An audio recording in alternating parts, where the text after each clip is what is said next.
Hello and welcome to the Hapatarians Show. I am Shane. You can follow me at the Hapatarian on Twitter. And also you can follow our Odyssey channel at the Hapatarians Show. Welcome to the first episode of the rebranded show. Really appreciate you being here.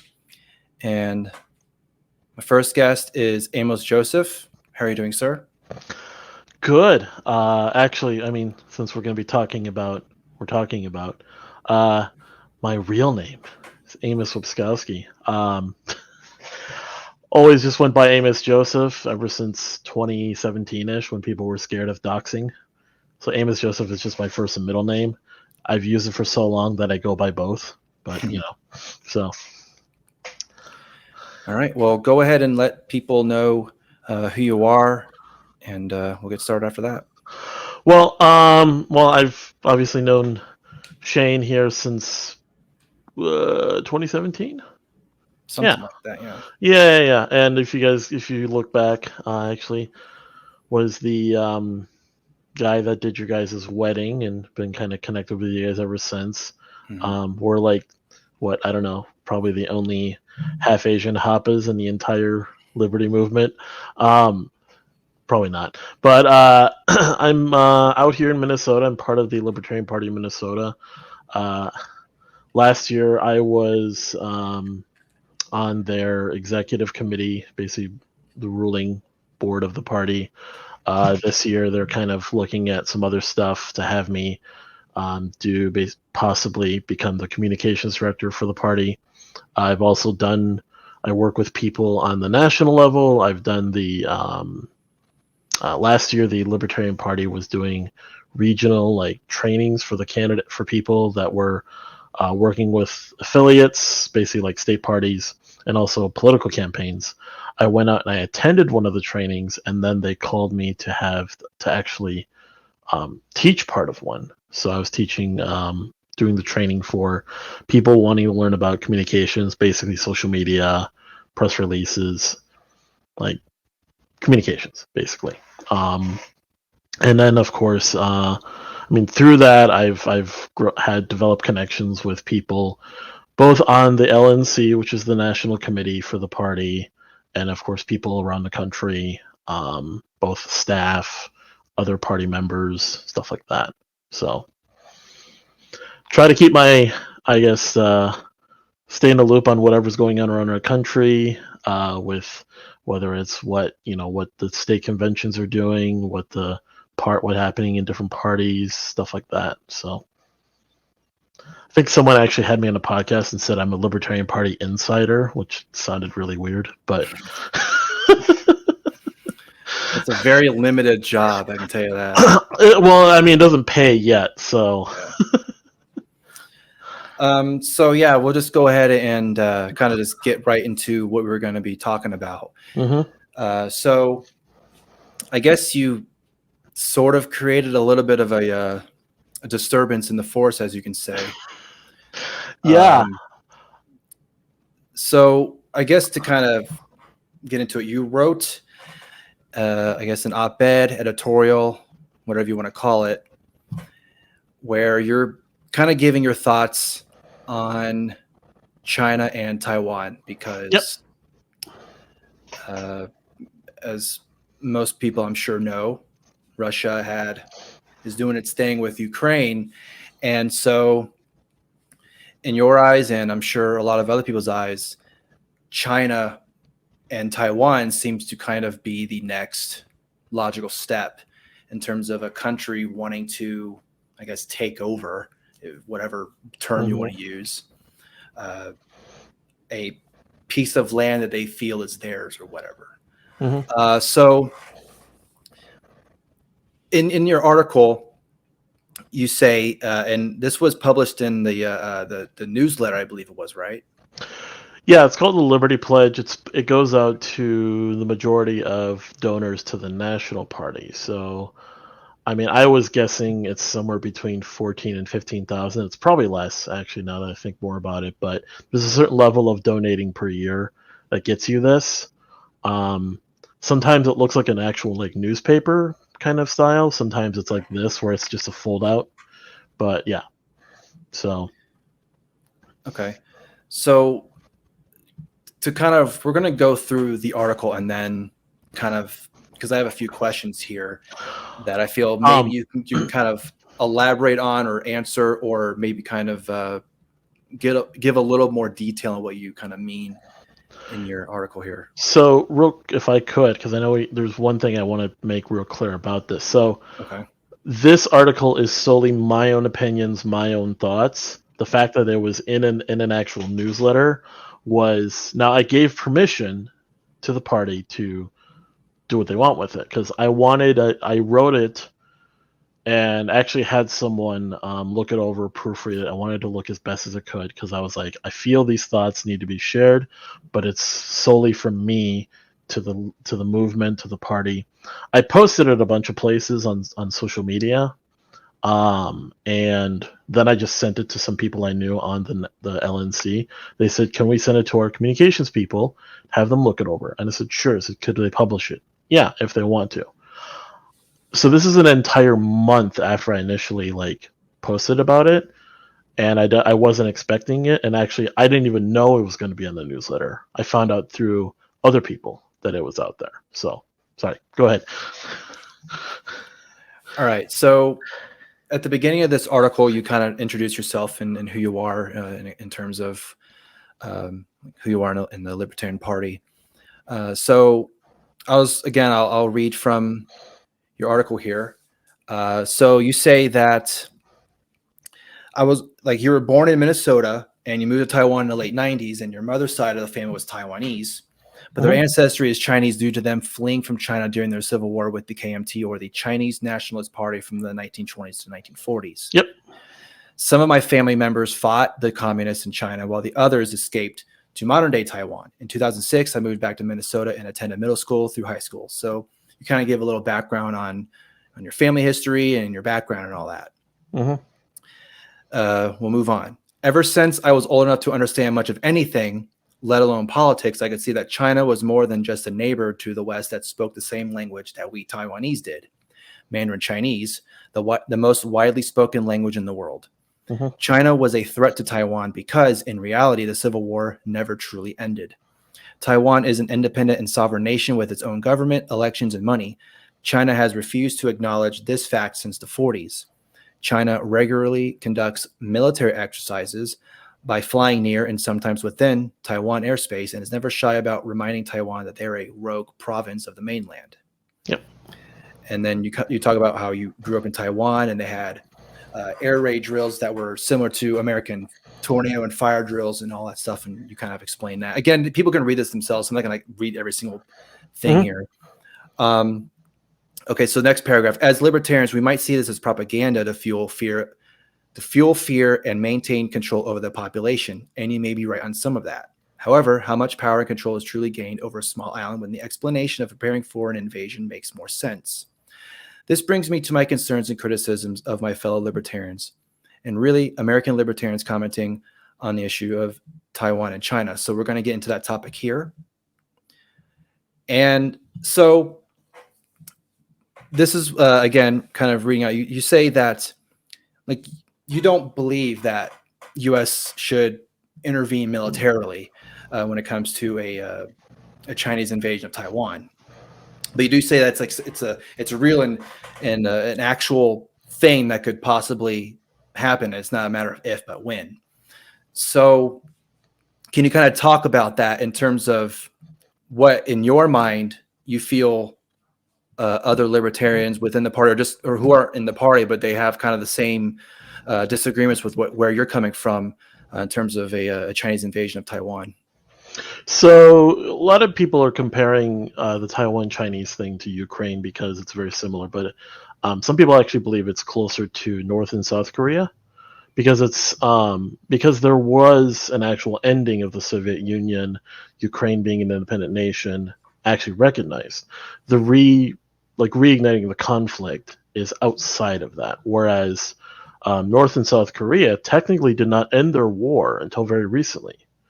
During the Trump administration, Not to say whether it was, credit to him or anything, but people realize that actually the war, the Korean War technically did not end until like 2018 or 19, I think. I'm trying to remember. I'm drawing a blank on the exact year, so try not to quote me on that. But the same thing happened here. So in the early 20th century, China actually had multiple factions within it. There wasn't one unified country. There was the nationalists, the communists, and actually few other groups that were in there too. The communists were rising to power, taking over more and more of the country. The nationalists essentially were resisting them. And Taiwan, I thought Taiwan was part of China, but not the PRC, the People's Republic of China. They rose from, I think, like the north west of the country, kind of spreading across. Mao Zedong was basically a peasant farmer that rose up and created this revolution that then had a conflict with nationalists. They retreated to Taiwan and then just resided there, formed a government, electing presidents. They have their own money. They have their own military. And it's just, there was no treaty signed. There was no hostilities, just kind of stopped. I mean, granted, if you're considering the hostilities now of the military exercises, the propaganda that kind of they go against each other. Very recently, I think, in the last decade, tensions kind of rose again, where they're both kind of flying around in each other's airspace. Some ships are going through the Taiwan Strait. Even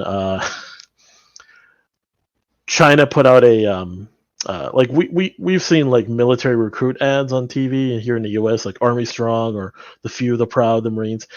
China did an ad that had this song playing in the background it was a song about long lost brothers. And they had these fighter jets flying around, and there was these like shots of scenery of like countryside, and this was not Chinese countryside. This was Taiwanese countryside in their footage, and they're just flying around in these fighter jets. There's a song playing about long lost brothers. Kind of like, come back, Taiwan. You're our brothers, right? And then Taiwan was like, I don't know if we can swear on here. We're good? Okay. And Taiwan comes around pretty much with a fuck you, and they have a military ad that's basically like straight up like an Army Strong commercial. Taiwanese military is ready for whatever is going to happen. We are ready day and night, 24 hours a day. And it's just all this footage of them like doing military exercises. And a lot of their uniform and the way they do things is very reminiscent of American military, because they get a lot of their training from former military advisors. So like the uniform, just the way they operate, even like they look like American soldiers. There's very slight differences in how they look, but they're basically kind of like, we're ready for whatever's happening. Kind of like, we saw you, we know what you're doing, and we're ready. It's just a fighting of propaganda machines. So, it never really ended, the war. So what are some things that other libertarians are saying about an invasion of Taiwan from China that you kind of take offense to? Take offense. Ooh. Not initially. It was definitely take offense because I personally still have family there. Back in 2013, my dad had passed away, and my mom and my 3 siblings moved back to Taiwan to live with family. And then as they graduated school, they came back to the States to attend college, or just basically kind of have their life. I think my sister is the only one that's gone to college so far. The rest of us are working, living here in Minnesota. My mom still lives back there, as does an entire side of my family. And the moment that this question came up, my immediate thought was looking to the Libertarian Party and just the liberty movement as a whole. And I started seeing posts from the Libertarian Party social media, that just seemed kind of pandering, like, oh, Taiwan's a country, buy our Taiwan as a country buttons. And then I started seeing some commentary from, I think it was libertarianism.org, Libertarian Institute, a couple groups, Libertarian Institute, antiwar.com, the Mises Institute, the Mises Caucus. A lot of these groups were all just kind of the big think tanks and groups in the movement were all giving their take on it. Some of them were definitely closer to kind of what I tend to agree with, some of them a little further away. The big ones that I had against was basically like the idea that the threat of invasion is exaggerated. That, and I was like, well, no, it's very real. It's like, not to be like the hipster of the idea, but I knew it before it was cool to talk about it. Like, I grew up in Taiwan since the late 90s. By about 2001 or 2, when I was just old enough to really understand, regular radio broadcasts talking about the, certain intelligence reports about like how there were 500 ballistic missiles aimed at Taiwan, ready to go. How, of course, we always hear about, nowadays you can actually find like when a military exercise is happening in Taiwan airspace or in their waters. We heard that all the time on the radio. And of course, the air raid drills. And so it was a personal thing for me. And to see libertarians that were dismissive of the idea, or just not taking the idea seriously, just kind of like an armchair quarterback, like looking at a game, like looking at a football game so far away that they don't know a lot of the rules of, don't know the customs of, commentating. And so I was hearing a lot of these voices on the issue, and then there were even other things. Like there was someone that said like they think the Uyghur Muslims concentration camps are probably an overblown issue. It's not as bad as it is. Like all of this just kind of, Taiwan being invaded by China, the Uyghur Muslims concentration camp, like a lot of this stuff was just a ploy by the military industrial complex to essentially push an agenda to increase our presence in the Pacific. Now, I don't want an increased presence in the Pacific. I'm not saying America needs to just go in there, guns blazing, and kick China around and keep them in line. But I'm also not going to go and say, oh, it's not a big deal. It's all just a psyop, right? It's all just propaganda. Now, granted, everything is propaganda. I get that. But it's like there's very real threats that Taiwan faces, and there's very real atrocities that are happening in China. Like a lot of that, it's not just, oh, it's all just to get us to rally with Taiwan. Now, I love it when people support Taiwan and they want to say, like, yeah, Taiwan is an independent country. I get that. But I also don't want the U.S. intervening. But it's still a very real thing. Like, this is my frustration is I'm anti-interventionist and I'm anti-war. But my second home is under threat. And people who are supposed to be, my peers are dismissing that. And it just, I'm just being honest, it pissed me off. So I had to kind of cool off a bit, then write this article, had some people review it, look it over, so it's not like sounding like I'm entirely frustrated. Granted, I do say I'm frustrated in the article, and I do make some comments in there. It's a very rare moment that I would actually show that much on paper of like make a comment that is essentially not 100% professional, we'll just say, which I think you know what I'm talking about. So yeah, that's actually a good segue into kind of the next thing that I wanted to get into. And that would be, why does China want a small island nation of Taiwan so badly? So I'll go ahead and read again from your article. A question that has frequently come up in my conversations the last few weeks regarding Taiwan is, why does China want a small island nation of Taiwan so badly? Taiwan is an economic powerhouse in Asia that produces over 50% of the world's semiconductors, but is only 0.3% of the land area of China, and China only produces 6% of the world's semiconductors. So it should seem self-evident to most that China would want Taiwan for their economy, right? Not necessarily. As I stated earlier, China sees the Civil War as unfinished, with the KMT running off to Taiwan to form the rogue nation. In Chinese culture and across most Asian cultures, there is a concept of honor and what we call saving face in China's case. With China winning the Civil War over the mainland, they see losing Taiwan to the KMT as losing face, or a loss of honor and an embarrassment to their legacy. The only way to regain honor is by taking back Taiwan. So is that, in your eyes, is that the only reason that they want Taiwan, or are there like other reasons that they would want Taiwan? Is it kind of like a like it was like a branch off? We want to have that branch back or something like that. So there's a couple ways to look at it. First off, here in the U.S., our political interests are on a 4-year cycle. President after president after president, mainly. Presidents and, of course, Congress and all that. But, and even in our culture, we tend to be very, we have these cycles that all happen basically within the lifetime, within a generation.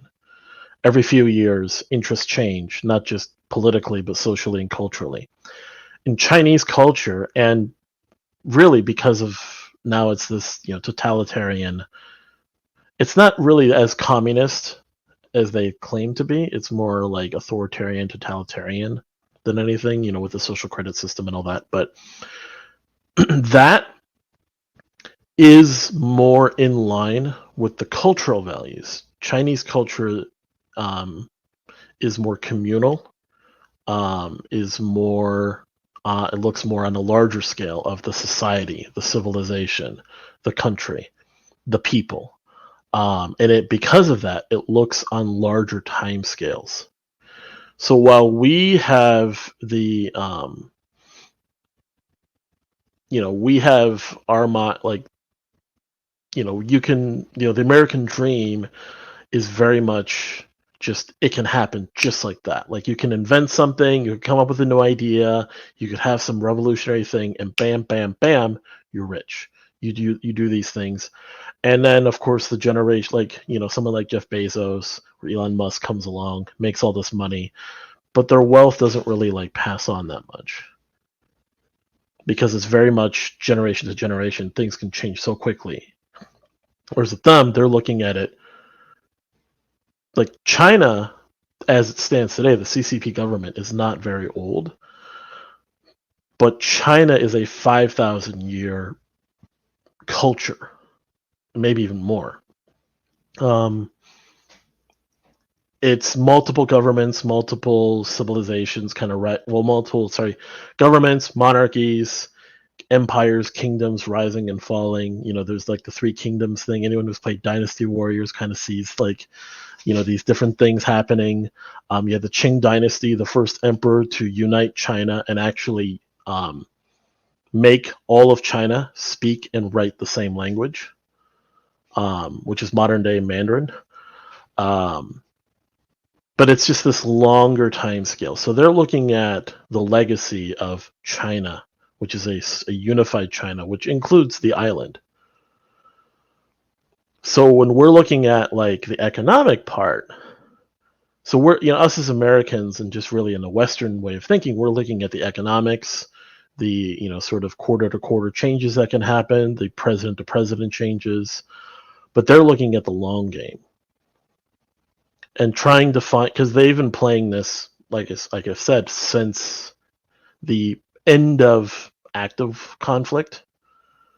Ever since the new government was formed in Taiwan, they're looking at it like, okay, we got to get back in there. We've overextended ourselves. We've conquered China, the mainland, and we can't get to that island right now because the Chinese suffered major losses, not just because of the war. Hell, even, during the revolution, they had to purge a lot of people too. And China has, in many cases, engaged in wars that were that made no sense, essentially. Anyone who looks in history, right after the Vietnam War, when we left there, the Viet Cong basically mined a lot of the northern part of Vietnam. And China decided we're going to move in there because we think we have a claim there. They sent 1 million men to their death because they thought if we send enough people, we'll eventually get through. Well, they all died. And they just, okay, we're not going to do that again. So to think that they won't because of the maybe like an economic problem or a manpower shortage, it's not really part of the thinking. It's we're going to do it, and they're trying to find that moment that they can get it done right. Okay, so you say kind of all this stuff about like historically about China entering conflicts and all this stuff, and China entering a conflict to regain Taiwan. It's something that, in your eyes, and I'm sure a lot of other people, they feel that it's going to happen eventually. So something that came up in some of the comments that your article was posted, they were kind of basically saying, well, you're saying all of this, but you're not really offering any solutions. So what should the solution to the China-Taiwan conflict be? I'm glad you asked. Sorry. So, there was someone who I respect deeply about this, and I asked them like, what is a real way to handle this? Like, they're fully aware of the conflict of the issue, and obviously, you know, like as libertarians, we understand, like pretty much all libertarians recognize the sovereignty and independence of Taiwan. They recognize that, they respect it, they believe it's legitimate. But we won't step in. We don't believe we should step in, intervene, because it could create a larger conflict. So I get that, and I agree with that. So I thought, well, what do we do? How can the U.S. help without starting a war? One of the things, and actually I remember, I think the Mises Institute did a podcast that actually said this, and said the continued work that we have done is we allow former military advisors and trainers that go to Taiwan to train their military in like U.S. tactics and such. And we also, like, officially, unofficially, the U.S. does sell Taiwan weapons. As a way to sort of kind of give them, you know, whether it's like, I think it's like F-16 jets. Like I've been to actually air bases in Taiwan. They buy weapons from France and the U.S. Missiles, jets. I don't know about tanks and such, and I'm not sure about too many naval things. They do have some. Taiwan does have submarines. One thing Taiwan doesn't have is nukes, which is like that level. They'll go all the way up to that point, and they won't. You know, they're not going to get nukes from anyone. And this friend actually recommended and thought, you know, it's the benefits might outweigh the consequences if a certain major power decided to give Taiwan just a couple of nukes, just so that as a deterrent to China making a move. Because not that it's necessarily a good thing, but we know that the way things are going in, like North Korea, as horrible as things are there, they have nukes, and because of that, it's a tough situation. No one wants to make a move because we obviously don't want to activate mutually assured destruction, right? We don't want a nuclear war. Nobody really wants one. So if Taiwan had nukes, China would think twice before making that move. Another thing is to allow for volunteers. So if Americans or people in other countries feel very strongly about defending Taiwan, they should be given the freedom to act independently, which is, you know, and as individuals, which most libertarians would agree, to go there and fight alongside the Taiwanese, completely separate from their government's actions. Because then now, of course, now in the current world we're in, that could complicate things further. Like, if a whole bunch of Americans show up in Taiwan, but they're not backed by the U.S. government, but then they're Americans and then they're former military or anything like that, what does that say? But then in the case of like Ukraine, a lot of Americans went to go fight in the Foreign Legion for Ukraine. And as far as we've seen so far, Russia isn't making this like, they're not taking it as if the U.S. is secretly backing Ukrainians.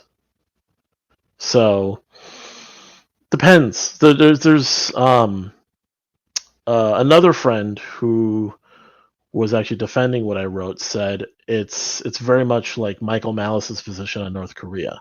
There's no real solid solution that we can just give and hope that it works 100%. There's a lot of different ideas.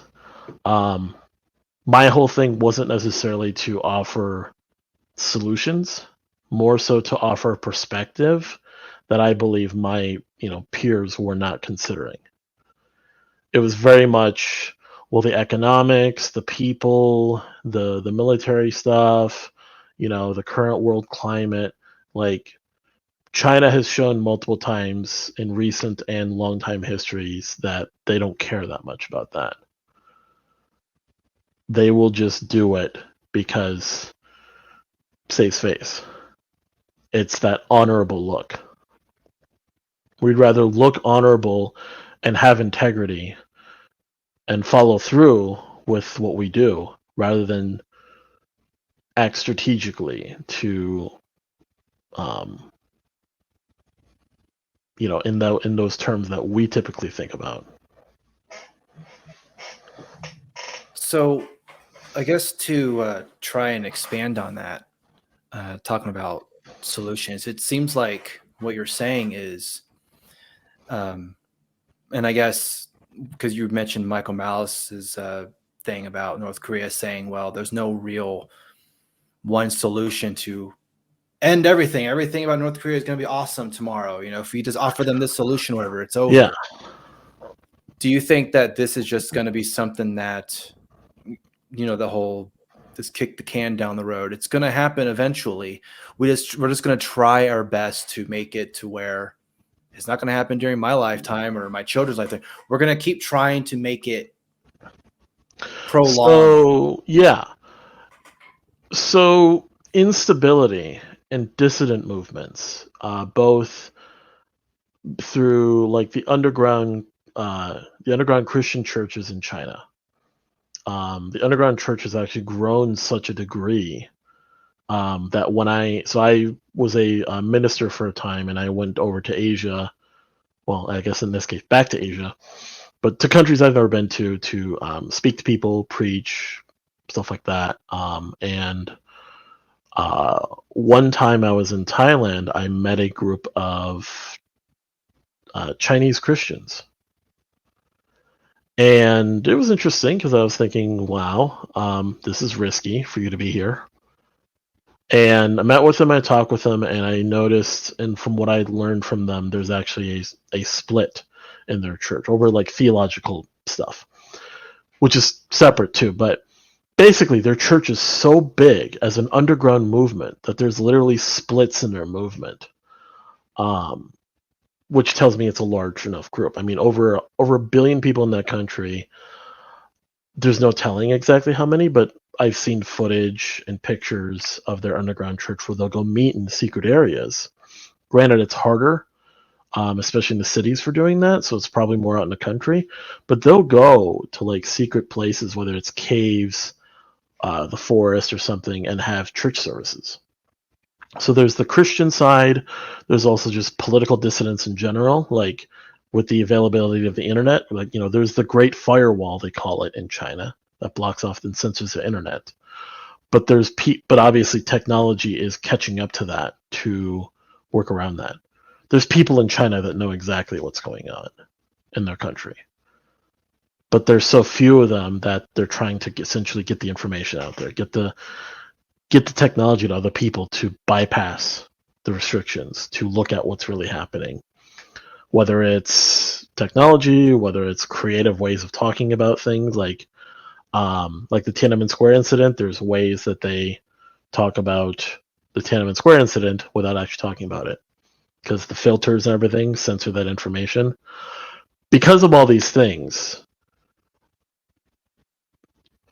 giving Taiwan the tools and the resources without directly intervening or starting a war to prolong, to essentially, like you said, kick the can down the road, but make it harder and harder for China to want to make a commitment to a war, until the hope is the CCP is overrun. That they basically, because the CCP government, the PRC, it's only been around since the 40s, maybe a little before that. It's barely 100 years old. And there's already this much political unease, especially now they're cracking back down on lockdowns. People are essentially more and more there's more and more civil unrest. So the hope is, I would hope in my lifetime, maybe in another lifetime, the war maybe doesn't come and China just has its own revolution. And then they just don't care about Taiwan anymore. Whoever becomes, whether it's a more democratic or just not the PRC that takes over. Some think it could be sort of the billionaires of China will essentially step in the power vacuum and kind of create smaller Chinese countries in China, whether it's a complete revolution of a completely democratic society, or maybe Taiwan has a hand in that. Their intelligence operatives to go in there and essentially aid in installing aid in the revolution and in creating a new government. That would be more beneficial to Taiwan. Or China just becomes West Taiwan. You never know. Well, it's an interesting perspective, and I think it's definitely a complicated issue, and yeah, it's definitely something to keep an eye on. So I guess we'll end it there. Thanks for kind of elaborating and further explaining what you were talking about in your article. If you want to let people know where they can find you and your work, go ahead. I mean, look me up, Amos Joseph on Facebook. I have Amos Joseph Libertarian, that's my page. And that's where I kind of wrote everything. I'm on Twitter at Amos Joe, and I think that's really where I am. Currently, I'm doing stuff with the Libertarian Party of Minnesota. We're actually having a meeting on Monday to determine what they want me to, moving forward, what I'm going to be doing. But my big takeaway from this is merely just offering a perspective. I'm not calling for the U.S. to get into a war. I am not trying to sort of start anything per se to say forget the anti-war stance, forget the anti-interventionist stance that we have as libertarians. If anything, I'm trying to be very honest with myself and my views, and was having a frustration with my peers and their interpretation and perspective on the issue. And I think anyone should even though we're already libertarian, right? And we have this sort of platform of principles, we have these first principles we follow. It wouldn't hurt every now and then to actively question them and not just adopt a position purely because we feel we're supposed to. A lot of our principles can account for a lot of issues, but too often we tend to have a knee-jerk reaction to be against or for something purely because we feel, oh, I'm libertarian, so I have to believe this. Oh, I'm this because I have to believe that. It's not always exactly how even our best principles can really account for. And that's kind of what I was bringing forward was, hey, I grew up in Taiwan, so I kind of know what's going on over there. And I just felt like a lot of my peers weren't, being entirely honest, they didn't know what they were talking about. That's how it came across to me. So I wrote this to try to bring that forward instead of maybe going on a rant on Facebook or going on picking fights with people. I did a little bit of that on Twitter, I'll admit, couple of F-bombs, couple of, what the hell are you guys on about? But then I wrote this to kind of like clear the air and offer my perspective so that people can at least consider it and think about it with that in mind. Not to just completely change our stances on the issue and just go, all right, Amos is from Taiwan, he's libertarian, so we're going to go to war now. No, not at all. So. All right. Well, thank you again for coming on. And thank you for joining us here at the Hapatarians Show. And we'll see you at the next one.